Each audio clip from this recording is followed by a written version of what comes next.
Ô toi qui as été appelé, prête une oreille attentive. Ce qui va t'être transmis n'est pas une parole, arrivée jusqu'à toi par pur hasard. Il s'agit d'une communication venue d'en haut, diffusée avec exactitude, avec une visée claire, avec une synchronisation idéale. Si ces paroles te parviennent en cet instant précis, prends-le comme un marqueur sacré. Tu n'es pas mis de côté, tu n'es pas en décalage, tu n'es pas effacé de la mémoire divine.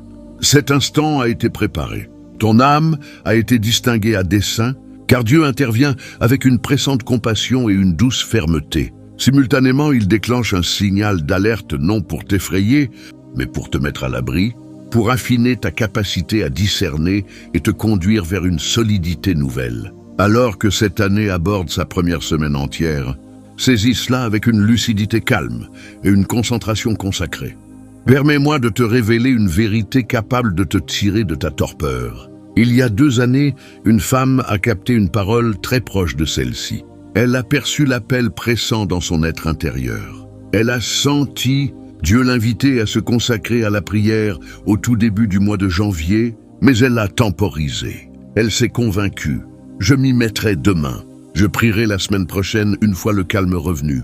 Elle a ignoré l'avertissement en continuant à faire défiler.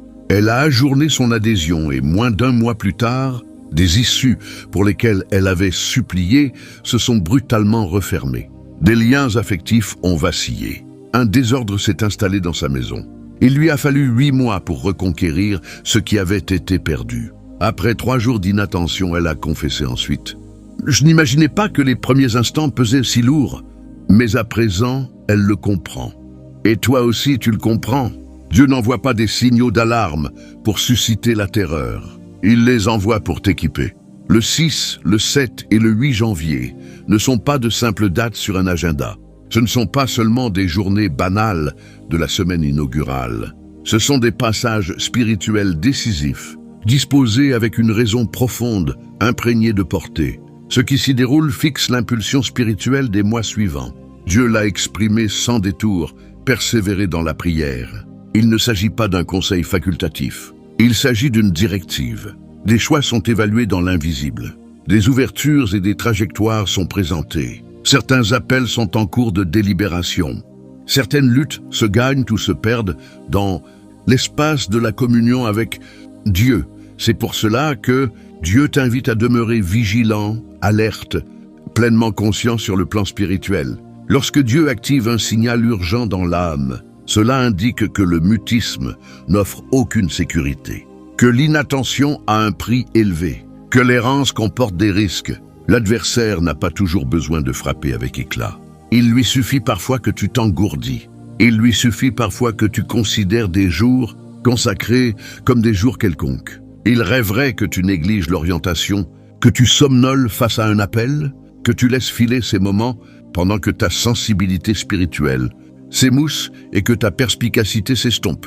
Pourtant, le Seigneur s'exprime avec une autorité bienveillante. Tiens bon avec moi, non par courroux, mais parce qu'il veille sur une réalité précieuse déposée en toi. Il y a une onction en toi, il y a une assurance au-dessus de toi, il y a une vocation rattachée à ta fidélité. Durant ces 3 journées, la communion n'est pas une formalité. Elle est un bouclier, elle n'est pas une contrainte, elle est une sauvegarde. Elle est le moyen de conserver l'harmonie, tandis que d'autres, sans s'en rendre compte, s'engagent dans des reports, des troubles, des boucles qui se reproduisent. Accueille donc la directive sans détour. Persévère dans la communion. Que tes invocations soient murmurées, brèves, muettes, louangeuses, authentiques. Dieu n'exige pas de toi une exécution impeccable. Il sollicite un lien vivant. Il sollicite que ton cœur demeure orienté vers lui. Ce que tu affrontes par la communion au seuil de l'année, tu n'auras pas à le repousser sans cesse par la suite. Ce que tu remets aujourd'hui, tu ne le traîneras pas comme un fardeau demain.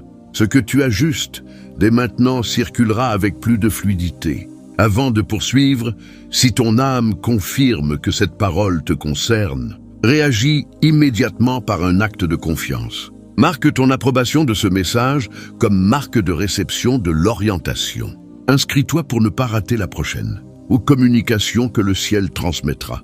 Par ce canal, indique ta ville et ton pays dans les commentaires. car nous suivons les lieux où le reste fidèle émerge à travers le monde. Nous repérons où Dieu suscite des intercesseurs, des sentinelles et des fidèles qui rejettent la dérive, le sommeil, l'indifférence face à la voix de l'esprit. À présent, demeure avec moi. N'interromps pas la lecture, car nous allons explorer plus en profondeur l'importance de ces 3 journées, la nature de la communion que Dieu réclame et les conséquences d'une adhésion. Au total, à cette directive, cette parole n'est pas seulement à accueillir passivement, c'est un appel à passer à l'action. Si tu conserves ton attention, cet avertissement deviendra ton atout. Il deviendra ton avancée décisive. Ô toi qui as été appelé, saisis cela sans ambiguïté. Ces 3 journées, 6 et 7 et 8 janvier, portent une charge spirituelle intense. Elles sont consciemment désignées et placées avec soin par Dieu comme des seuils menant à ce qui se déploiera dans les mois suivants. Ce que tu franchis en pleine conscience modèlera avec force ce qui viendra ensuite. Le ciel prête une attention particulière au début, mais il en prête également à la semaine inaugurale, car elle détermine l'orientation, l'atmosphère et l'harmonie générale. Tu pourrais te demander pourquoi pas le 1er ni le 2 janvier. Pourquoi ces dates spécifiques? Permets-moi de te révéler une vérité forte tirée de l'Écriture qui va tout éclairer. Dans Esther 4,16, la reine Esther faisait face à l'instant le plus décisif de son existence. Son peuple risquait l'anéantissement. Un seul faux mouvement et elle perdait tout, y compris sa vie. Pourtant, Esther n'a pas réagi dans la précipitation dès le 1er jour. Elle n'a pas cédé à l'impulsion. Elle a déclaré « Va rassembler tous les Juifs et jeûnez pour moi. Ne mangez ni ne buvez durant 3 jours, nuit et jour. Moi et mes servantes, nous jeûnerons de même. 3 jours, pas un, pas 2-3 jours, de jeûne et de communion avant d'entrer dans le palais pour s'adresser au roi. Et quel fut le résultat? Avancée majeure, grâce accordée, situation renversée. Ses adversaires ont chuté, son peuple a été préservé. Tout a débuté par 3 jours de mise à part. Dieu te présente le même schéma. Tandis que le monde festoyait les 1er et 2 janvier, ton âme était en phase de préparation. Désormais, au cours de ces 3 jours, tu accèdes à une harmonie sacrée. Tu adoptes la disposition qu'Esther a choisie. Ce ne sont pas des jours secondaires. Ce sont tes 3 jours d'après, avant que l'avancée ne s'accélère. Il s'agit d'une synchronisation divine, non d'un ajournement. Il s'agit d'un placement intentionnel. C'est pourquoi Dieu t'invite à ranimer ton esprit, à affûter ta concentration et à reconnaître qu'une dynamique se lance en cet instant. La directive est claire, directe et pressante. Sans complexité, sans multiples exigences, sans conditions accumulées. Une seule orientation qui soutient tout le reste. Persévère dans la communion. Maintiens le lien, reste ouvert. Il ne s'agit pas de réciter de longues invocations chargées de termes pieux.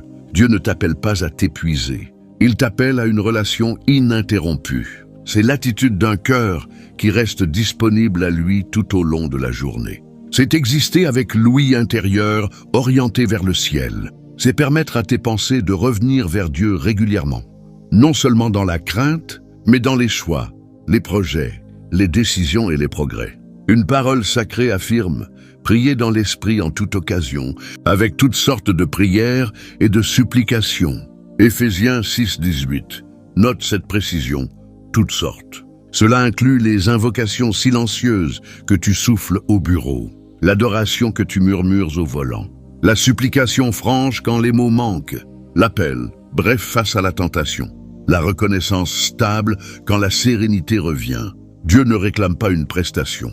Il réclame un accès permanent à ton cœur. Il te demande de vivre en dialogue avec lui, non seulement dans l'urgence, mais dans les instants quotidiens, dans les intervalles. Lorsque Dieu délivre une directive simple, c'est que la portée spirituelle qu'elle porte est considérable.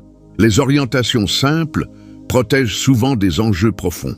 Ces 3 seuils sont consacrés, ta réaction actuelle résonnera tout au long de l'année. Nombreux sont ceux qui ignorent l'importance que Dieu accorde à la semaine d'ouverture. Ceux qui débutent en harmonie tentent à le rester. Ceux qui commencent dans le désordre exigent souvent une rectification douloureuse. Dans l'ordre visible, les fondations déterminent la résistance de tout l'édifice. Une base fragile met en péril l'ensemble. Dans l'ordre invisible, les jours initiaux orientent la destinée. Non seulement l'arrivée, mais la route empruntée. Observe comment Dieu expose son principe. Dans les Écritures, Dieu est un Dieu d'harmonie. Il n'opère pas dans le désordre. Il pose les bases avant d'élargir. Il harmonise avant d'impulser. Que tout se fasse décemment et avec ordre. 1 Corinthiens 14:40. Cela ne concerne pas seulement les assemblées. C'est une loi spirituelle. L'ordre appelle la solidité, l'harmonie appelle l'abondance. Voilà pourquoi ces journées sont cruciales. Le ciel ne se limite pas à observer tes actes. Il observe tes priorités. Durant cette semaine inaugurale, les textes sacrés montrent sans cesse que l'après précède l'avancée. Dieu ne dilapide pas les débuts. Il les consacre. Il les emploie pour placer son peuple. Ça a préparé la voie du Seigneur. Rendez droit dans le désert un chemin pour notre Dieu. Ésaïe 43, image prophétique d'harmonisation. L'après ouvre l'espace au déplacement divin. Et la communion est après. La communion est harmonisation. La communion est la façon dont tu autorises le ciel à agir dans le terrestre. La communion est la façon dont tu soumets ta vie à la gouvernance divine, plutôt qu'à l'inquiétude humaine. Beaucoup méconnaissent la communion parce qu'ils la voient comme une mendicité, comme un acte de désespoir, comme une tentative de persuader Dieu de s'intéresser. Mais la communion n'est pas persuader Dieu de t'aimer, il t'aime. Déjà, la communion n'est pas l'informer de tes difficultés, il les connaît déjà. La communion n'est pas faiblesse, c'est puissance manifestée dans la reliance. La communion est s'harmoniser à la volonté divine jusqu'à ce que l'ambiance change. La communion est se poster en accord avec le ciel jusqu'à ce que le chaos relâche sa prise. Les égos, les regards de l'Éternel, parcourent toute la terre pour fortifier ceux dont le cœur est entièrement à lui. 2 Chroniques 16:9.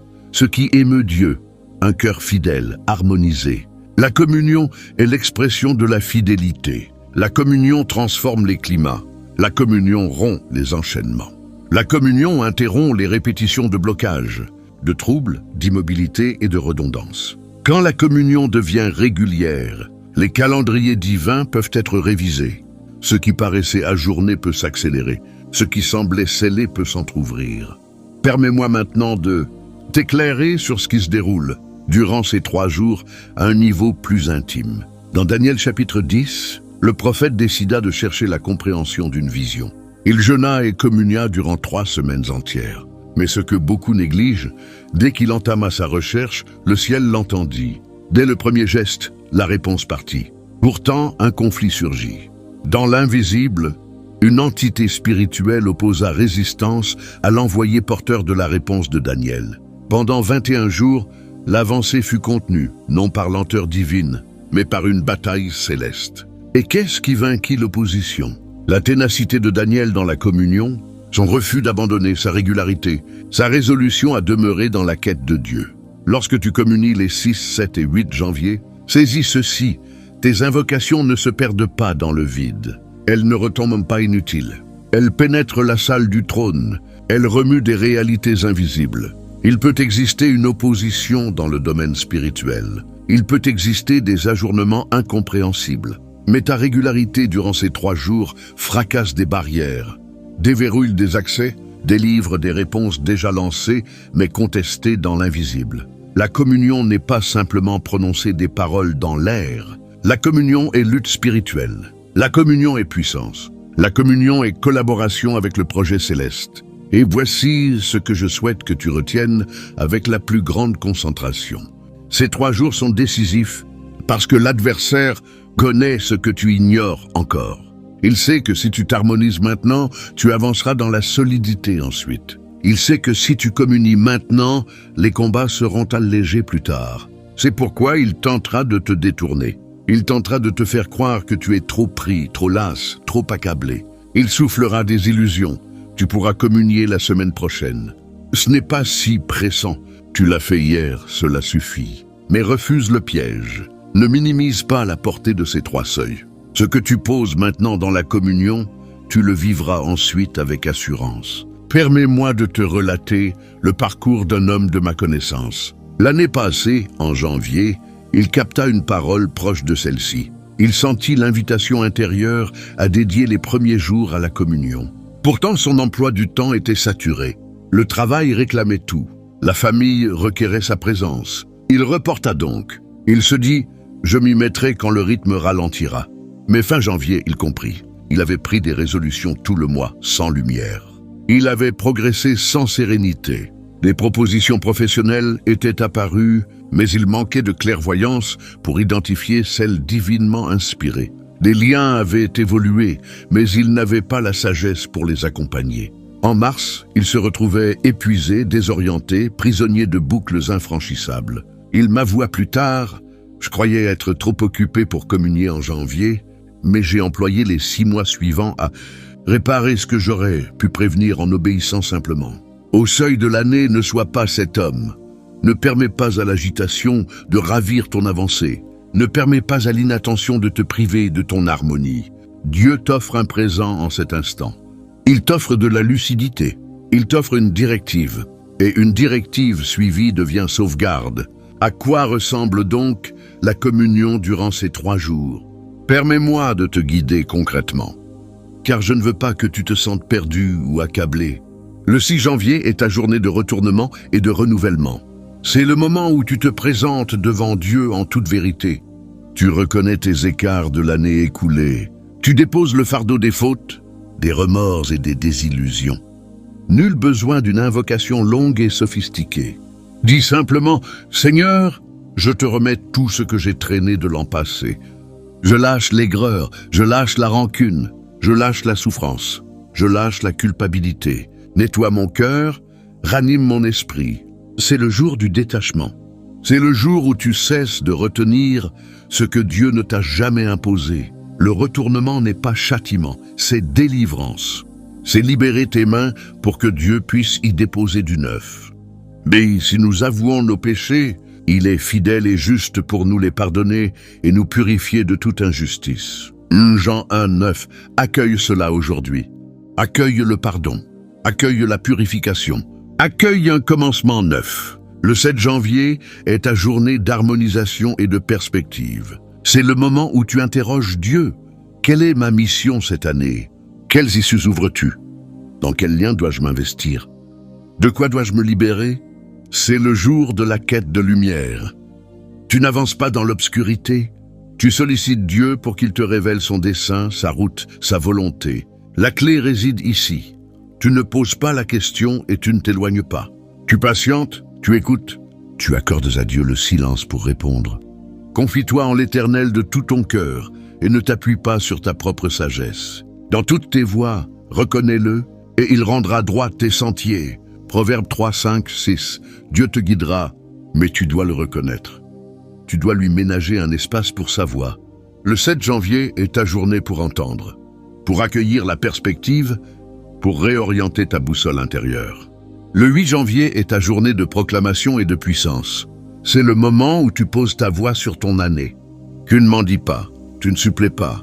Tu proclames ce que Dieu a déjà engagé.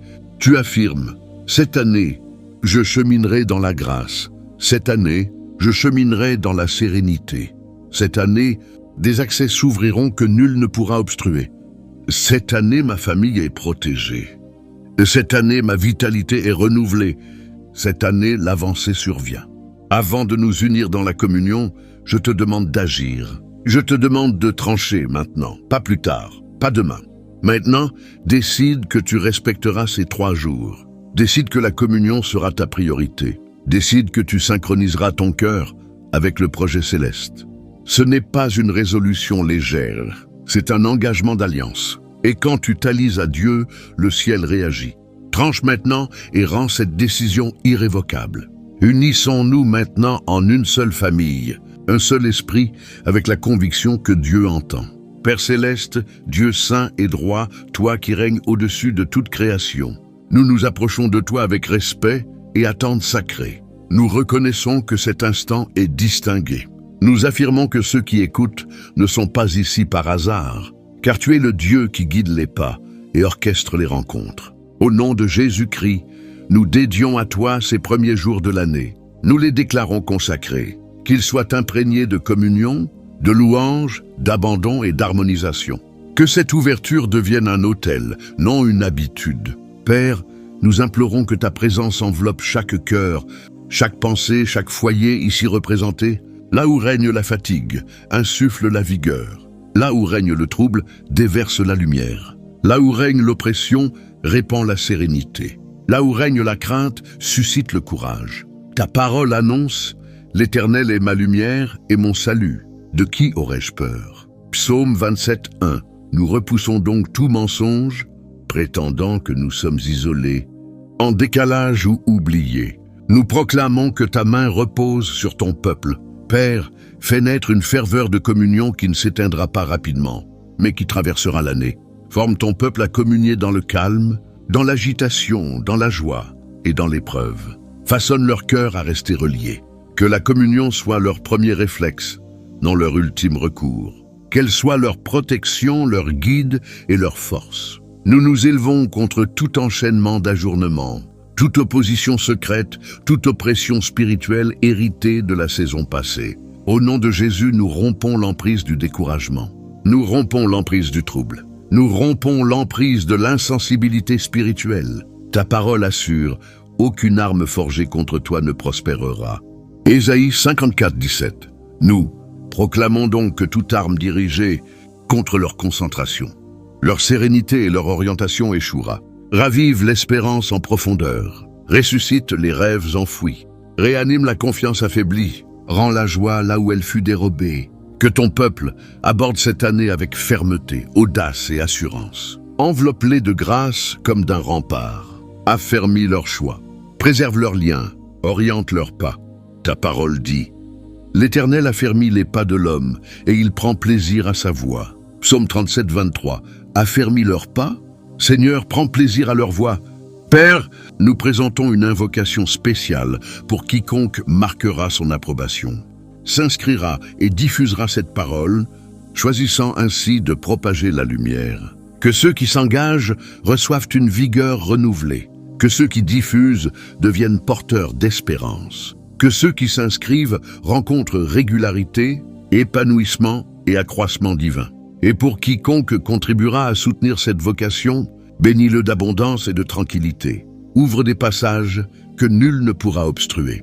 Suscite des alliés en leur faveur, que leurs dons résonnent dans l'esprit et portent du fruit dans leur existence. Ta parole enseigne, jette ton pain sur la surface des eaux, car tu le retrouveras après bien des jours. Ecclésiaste 11, 1. Que les retombées arrivent au moment désigné. Père, nous affirmons que nous ne traverserons pas cette année dans la légèreté, mais dans la détermination. Nous n'anticiperons pas ton mouvement. Nous ne choisirons pas sans communion. Nous ne parlerons pas sans discernement. Nous ne nous écarterons pas. Nous resterons vigilants. Nous resterons reliés. Nous resterons harmonisés. Que cette année témoigne de ta bienveillance, de ta constance et de ta puissance. Nous scellons cette invocation avec reconnaissance, avec confiance et avec conviction, persuadés que tu es déjà à l'œuvre, déjà en train d'organiser, déjà en train de transformer l'invisible. Nous prions cela au nom puissant, saint et incomparable de Jésus-Christ. Amen. Et toi qui as été appelé, si un mouvement s'est produit en toi pendant cette écoute, ne laisse pas cela s'éteindre dans le silence. Exprime tes réflexions, tes sensations, ton vécu dans les commentaires. Et n'omets pas de t'inscrire pour ne jamais rater une parole qui t'est personnellement adressée. Des mots pourraient être l'assurance que quelqu'un attendait dans sa communion. Tu n'es pas parvenu ici par coïncidence. Tu es parvenu dans une synchronisation divine. Chaque amen, chaque partage, chaque témoignage crée des répercussions dans l'invisible. Dieu observe, le ciel écoute, et ta fidélité déverrouille des passages encore cachés. Avance avec hardiesse dans le 6, le 7 et le 8 janvier. Avance dans la confiance et contemple l'œuvre de Dieu.